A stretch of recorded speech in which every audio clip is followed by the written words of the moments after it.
Hi, everyone. Welcome to the best panel of today. If you guys are interested in crypto gaming or in crypto gaming, I think this is a really great panel to listen in on.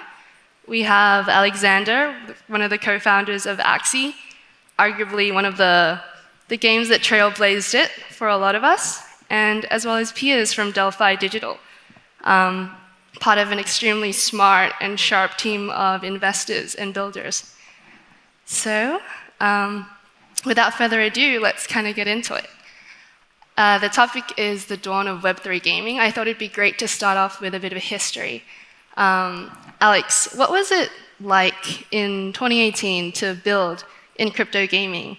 And especially, how did it feel to raise in that time? Yeah, I mean, it's very difficult, I would say. I think we all came into the space very bullish about just NFTs in general, right? We came from, we hadn't made any games before, but we wanted to make games that used NFTs because we thought that, it's ideal for digital identity, and, you can potentially bring your NFTs into other games sometime in the future, and also build an ecosystem around those game characters. But explaining that to the world at that time was almost impossible. So yeah, just going through those rounds, quite difficult. I think even at one point we had like 1 month left to live at the end of 2018, even before our token sale. So yeah, it was a very different environment, but oddly enough, where I see ourselves heading in right now is a little bit similar, right? Because if I go specifically into the AXS token sale, for example, a lot of people at the time, that was late 2019, like early 2020, is like people didn't believe in tokens at all. So kind of came to this, it had almost gone full circle from 2017, full on ICO, all kinds of tokens, and then 2018, 2019, do you really need a token in your ecosystem? And I feel like we're getting there again this year, because you've had so many tokens that really don't have any specific use case, or they don't do anything, and everyone's just kind of launching something. So now it's going back to basics, like, do you need a token? When is a good time to launch a token? It's very similar questions that we had even back then in 2018, 2019. Yeah. I mean, Delphi was one of the earliest investors in Axie, kind of believed in you guys before this whole bull run. Piers, when you guys invested in Axie, what was your thesis, and has that changed while watching the space and Axie evolve?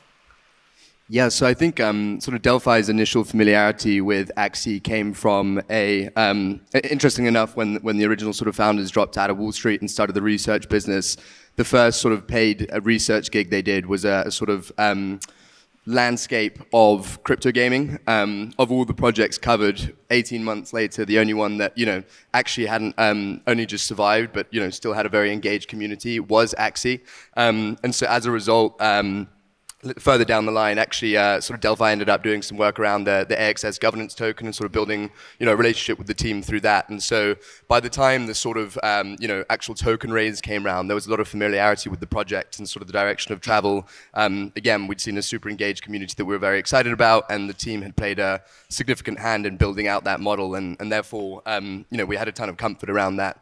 And so, in terms of how the thesis has changed, I suppose, since then, obviously it's been incredible to reflect on what a sort of powerful journey it's been for Axie, and how it's kind of really obviously cast light on sort of how powerful this sector can be. But you asked Alex, what was it sort of like back then? It was very much crickets in the crypto gaming space, and obviously 2021 was an incredible year that kind of sort of, I guess, redefine sort of expectation. I think anyone that tells you back then that Alex might disagree, right? Because there's a sort of unwavering ambition and conviction. But anyone who really tells you that they sort of anticipated things happening that big, that soon back then is, it was difficult to see. But I think, having seen it evolve so dramatically, and obviously now Sky Mavis having a much sort of broader stance in the market, and not only having paved the way, but now sort of establishing infrastructure to try and support others is definitely great to see. Yeah. Actually, kind of riffing off that a little bit, when we look back at the original release of the Axie Classic game, which really hit the most traction, when we look at the quality of that game, it's actually one of the earlier experiments that we had. So after we shipped it to the market, we actually pretty quickly realized that this is probably not going to be the game that takes us mainstream. Just because the quality was not necessarily there, we didn't live operate it in the way that most normal Web 2 games are live operated.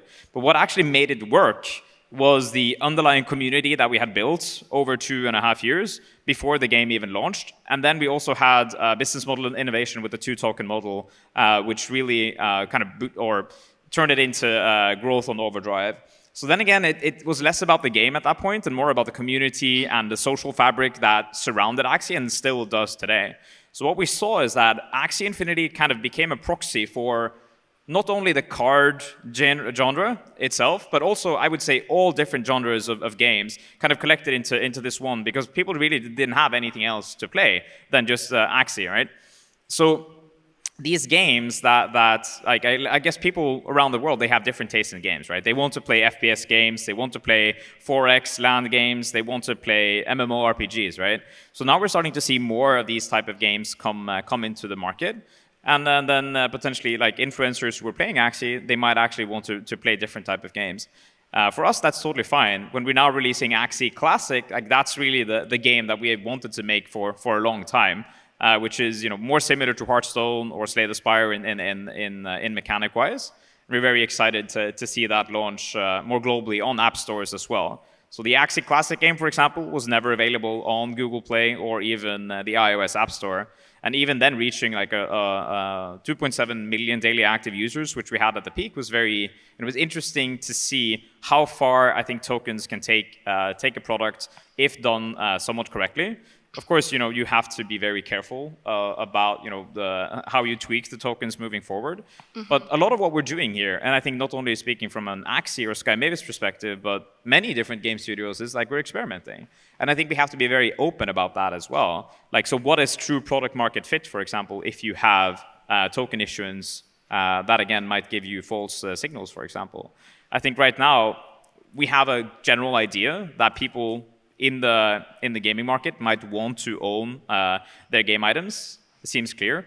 But what really found product market fit was people want to make money online. So that's no secret. Don't we all?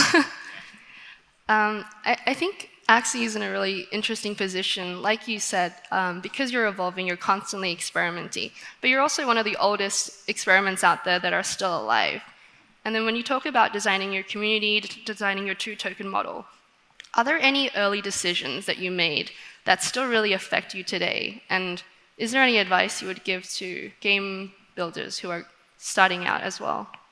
Sure, yeah. So one of we have many learnings from the beginning. I mean, we've been building for 4.5, almost 5 years now, shipped many different type of games, and now building an entire ecosystem for our game and also for other game studios in the future. I think one of the early learnings that we had is, well, if you're going to ship a token, at least make sure that it makes sense, that you can actually benefit from the attention that it brings. So when we are talking to game studios, we have a very specific type of game studio we're looking for. Like, we want them to be mobile focused first. We don't want them to have any existing tokens in the market, so both fungible tokens and NFTs, because that actually is a liability from our perspective. The second product has shipped a token, it means that you have all these expectations from the community that, unless handled correctly, will turn into really a disaster down the line. Of course, they also need to be experienced founders and need to be able to take advice. But like those are generally the things that we look for. But that no token thing is quite important, and probably what I would advise most founders to kind of delay the token until the product is ready to benefit from the attention. And then eventually you have some good syncs and balances out. And I guess you guys at Delphi also have similar thoughts.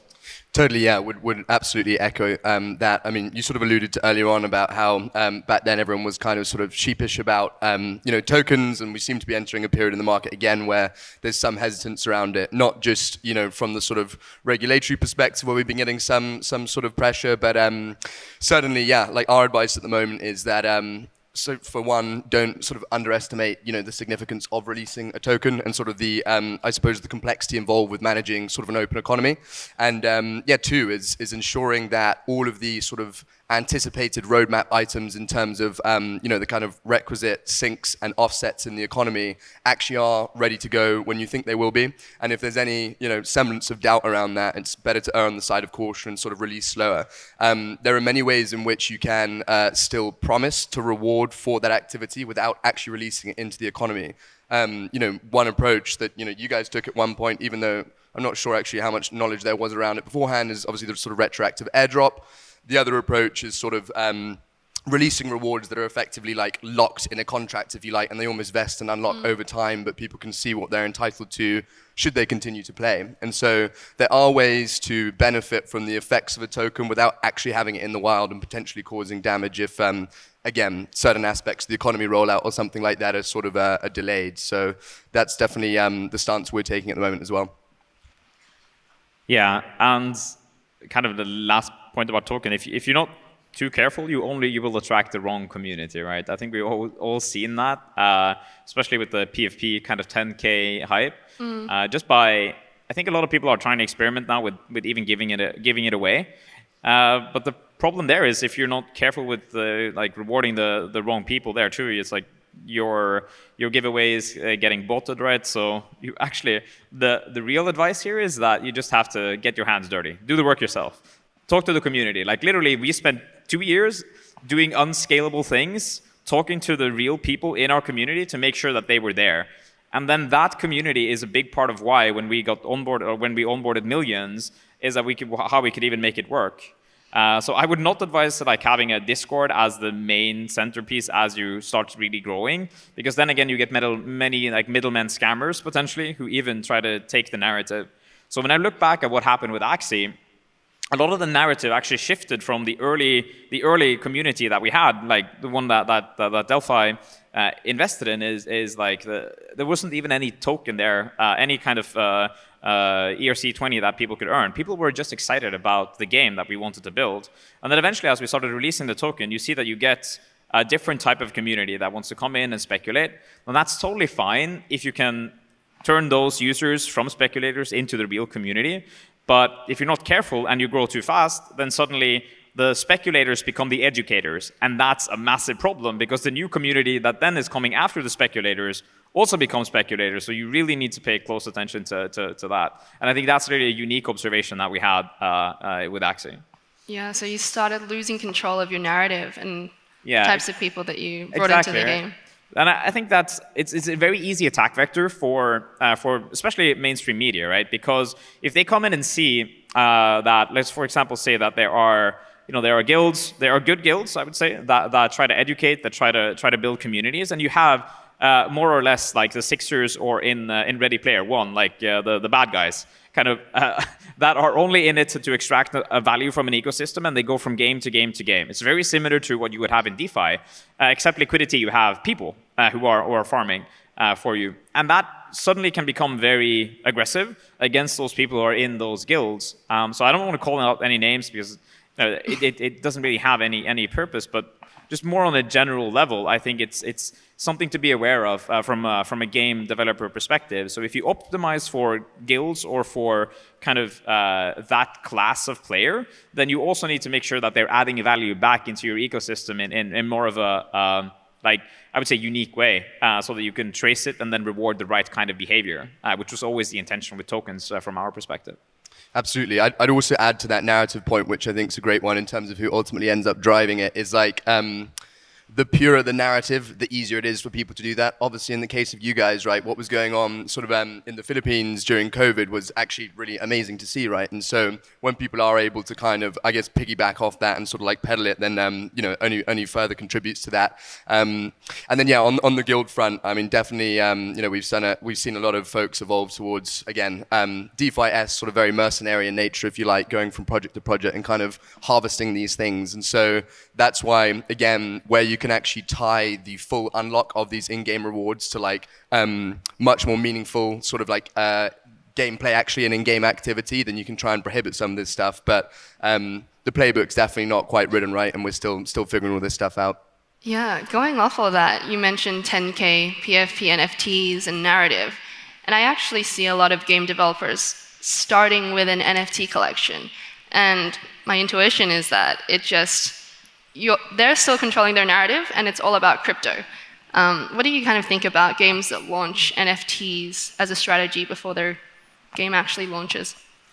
I think it's funny because a lot of PFP collections try to pivot into game development when they're not game developers and they have no idea how much effort it takes. And then suddenly they get valuations that are tech company-wise. So to me, it doesn't really necessarily make sense. I think as a brand, like building a brand, like a trans IP brand type, where you have maybe some movies potentially in the future, and then other game companies building stuff with the IP. That does make sense, but for that initial studio to build out those games, it's very, very difficult. I think there are some guys who might be doing it right, like there might be hiring other studios to build for them. I think that makes sense. But overall, a little bit bearish on that thesis. I think the more utility you generally add to NFTs, the more people expect, right? So. From me, I actually prefer investing or buying art assets that don't have any utility because I feel like the moment you add more utility, it's easier to make a mistake, right? Because let's say that you are issuing a passive type of token to the NFT holders, right? Okay, suddenly now you need to make utility for that passive, that ERC20 that's being released, and then you're on this content treadmill. It's very similar to actually being live operating a game, only you don't have a game, you just have a community. And you just have them on Discord. So you need to keep entertaining those guys and making more content. It's really, really difficult. So more bullish on just having that non-utility based NFT. Yeah. Yeah, totally. Would sort of suggest that it's not like fundamentally a sort of a good or a bad thing. It definitely, again, depends on sort of proximity to actual tangible deliverable. I'm not really sure. I mean, obviously, CryptoPunks and stuff, like this kind of 10K PFP convention has emerged, but there's sort of no reason that should be the case. I guess it's just the done thing now. But beyond that, right, like if you do these kind of raises, it can actually be a very attractive source of capital to developers if done at the right time, and afford the community, sort of upside in the game, however that manifests, right? Like, sort of similar to like a founder's pass or one of these like limited editions you might buy of a traditional game. And, you might have beyond just cosmetics and the typical stuff, you might, it might be a marginal sort of efficiency, or like incremental value add. But, the idea is that you actually have sort of material utility in perpetuity throughout that game world. So I'm not opposed to the idea. I do like it. I just think it needs to be timed properly. And, ideally you actually have something not just on the distant horizon that's playable with them. Yeah. I think I want to touch a little bit on utility and immutability of assets, and especially related to NFTs, right? So some of the feedback that we're getting is, okay, Axie game characters, they're NFTs, but we update, right? We are changing things inside the game. Basically one asset can be strong one day and then potentially be weaker the other day. And then people might have, especially in the Web3 space, they might be like, oh, well, I own this asset. Does that not mean that I should have, should be as strong as it was, potentially, right? So from a game developer perspective, we try to balance out the economy for the greater good, I should say. And that is something that we try to communicate outwards all the time. But sometimes, especially on the Web3 ethos of decentralization, it gets a little bit tricky. So what I like to compare it to is similar to Magic the Gathering cards, is that you buy the card, you still own the card. It has utility inside the season or the Magic season, the standard season that's being played. And when it rotates out, you might lose that utility. I think that is going to have to be accepted also over time when it comes to some of these NFTs. We're actually now testing that out also with the new Axie Origins game, where we have runes and charms that are rotating out each season. So that the people are incentivized to buy them for those rewards in that season, and then eventually they rotate out, and they need to buy new runes and charms, which then incentivizes the behavior that we want. So more burn of SLP, for example, or more spending, right? Yeah, being fine with NFTs depreciating in value, that is like something that the crypto space hasn't really quite nailed yet. And I think it's difficult because when you're selling NFTs or tokens in the beginning to kind of bootstrap funds, there's an embedded assumption that they should make more money from it, even if it's a founder's pass. The fact that it is a financialized NFT, it starts it off on the wrong foot. Yeah, totally. I just add that there's like, I guess, there's no world in which whatever approach you take to this is going to appease everyone, right? There are some people that like the changing meta and like being able to play the market in that respect. You kind of alluded to some of the upcoming changes in the Axie economy. Other kind of approaches we've seen, like crypto unicorns from Laguna Games, have made it so that you're effective. If you're not continually engaging with your asset, then you're like significantly disadvantaged. And so, you know, it varies in approach. As I say, not everyone's going to be pleased with kind of like every way each economy is structured, but I think that's part of the fun of the time we're in, right? Is like figuring out which models appeal to who and sort of like which genres and sort of implementations make the most sense. I think initially when we released some of the rare Axie assets, which actually Delphi helped, I guess, root invest in, if you can call it that, we have some assets in Axie that are incredibly rare. There's an origin type of class, and within that class there are subclasses called Mystic Axies, which are kind of follow the triple threat principle that we have. So they have scarcity, right? There is a set amount, maximum amount. They have utility inside the game. They're supposed to be able to earn a little bit more or be a little bit stronger. And they also have, they're aesthetically pleasing. I think, for example, in the crypto unicorn situation where they might remove some of the scarcity aspect to experiment, to me that's very interesting. But I'm not as bullish on particularly that. I think from a crypto native perspective, I'm like, oh, but I like that things are scarce. I like holding the very rare assets because it gives me pleasure. For sure, time will tell. And if you start messing with our Axie collection, we'll be pissed off. So. Exactly. Yeah, I feel like when people talk about crypto gaming, and I hear this a lot in pitches as well, people like to point at Axie, but I feel like they actually miss a lot of how you guys are evolving. What do you think people generally miss about Axie? Yeah, I kind of touched a little bit on it. It's related to the Axie Classic game that we released early in 2020. So I'm getting a little bit tired that people are judging the future of the game on something that we did 2.5 years ago, when there's been significant traction and development since then. I mean, overall, we've built out an entire operating platform and a distribution platform, which is called the Mavis Hub, similar to Steam, except that it's only focused on blockchain type of games, and then particularly on the mobile front. Like, we believe that the next billions of players will potentially come from the global south, and that they will be onboarded to crypto through gaming. And that's been the thesis, I guess, since the beginning. But when you suddenly become the biggest, you get a target on your back, and it's fine. We just keep building and we just keep developing, and then shipping the game, and then we'll see, I guess, what the true legacy will be in the long term. Yeah. Yeah, absolutely. I have relatively little patience with people that rock up late and start sort of pointing fingers. I think it takes like grit and bravery to do things that haven't been done. I think the Axie team have been, what a roller coaster it's been over the last few years. Like the fact that everyone's still heads down and there's so much to look forward to in that ecosystem, I think should be commended. And yeah, to Alex's point, like. It's not like the team's deaf to feedback around the economy and the game and stuff. Like there are a number of improvements being made on various fronts that remedy a lot of those issues. And I think it's again like sort of a learning process for everyone that's interested in this industry. I think we've got a long road ahead. If it's going to have the impact that we think it will. And so I think that kind of energy is not so welcome. Yeah, I mean we started out believing that the best way to learn something is by doing it.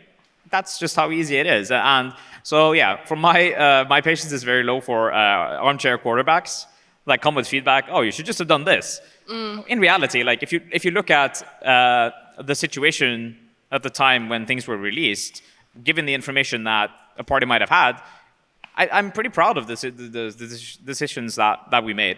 And I think we would do most of them, again, of course, security aspects probably should have focused a little bit more on it. Getting out of that one is a pretty big one. But yeah, overall looking back, I'm proud of how we've handled things so far. Yeah. What would you say are some of the decisions that you might regret or mistakes that you might want to change?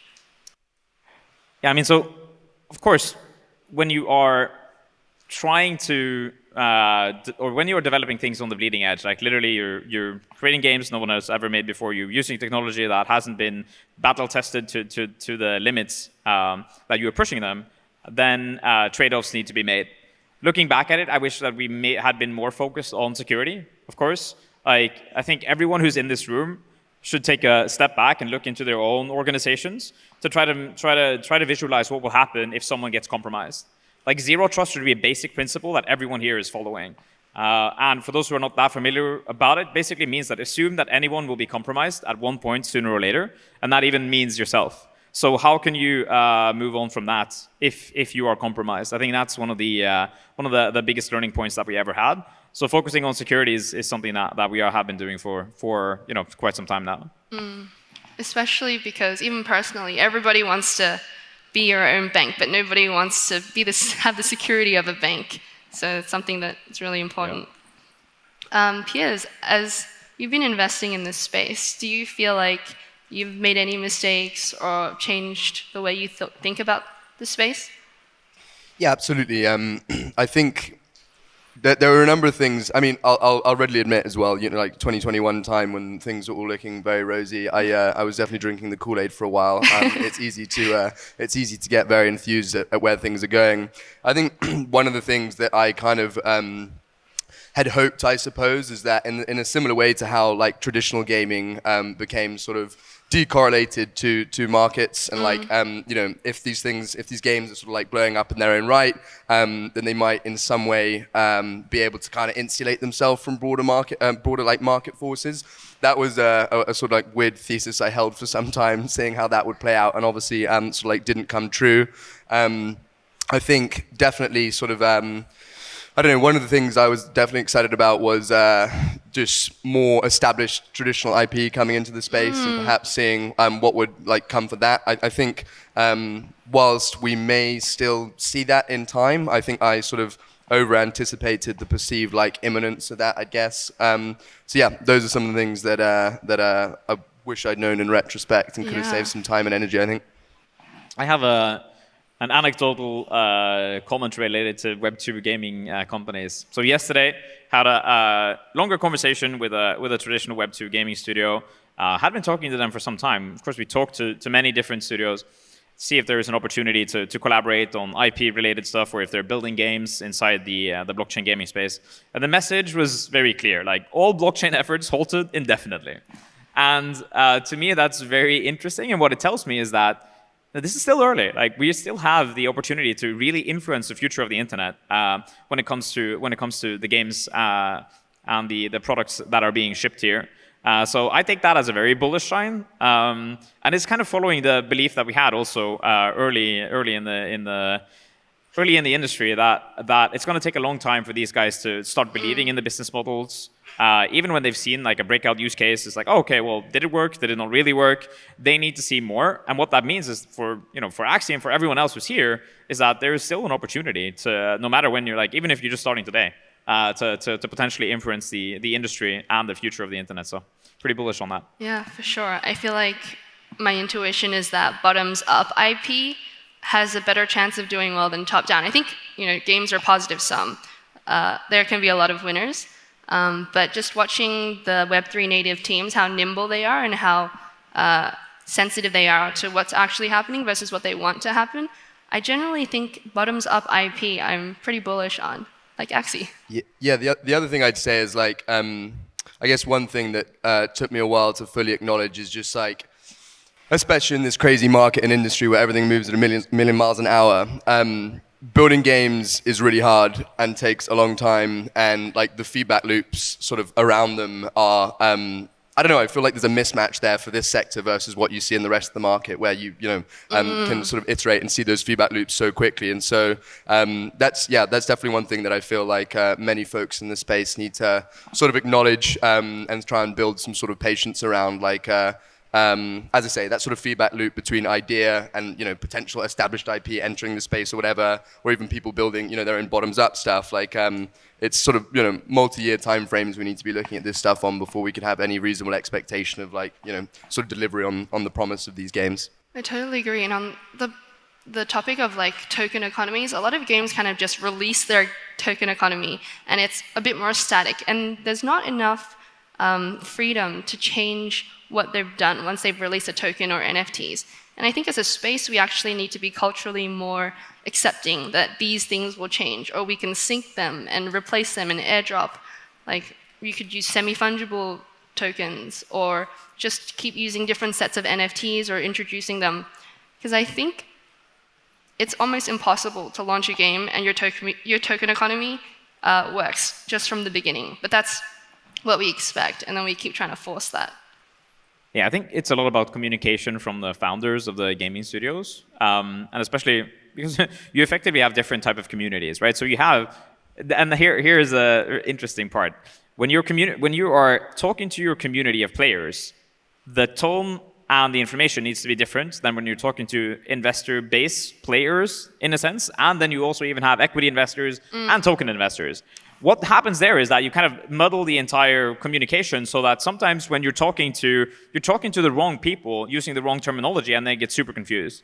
Because if you want to inform your player base about a change, they don't care too much about necessarily the same thing as the real investor base at all. So that's something that a lot of people that are in these gaming studios need to recognize, that building communities, you really need to isolate, like, what's the message that I'm sending out? Who's the target here? Who needs to know what, and why do they need to know them? When do they need to know that? And this is something that we spent a lot of time thinking about in Axie, especially when it comes to the updates that we're sending out and just how we communicate overall. And when it comes to changes for NFTs, and yeah, it's very similar to running a public company way too early.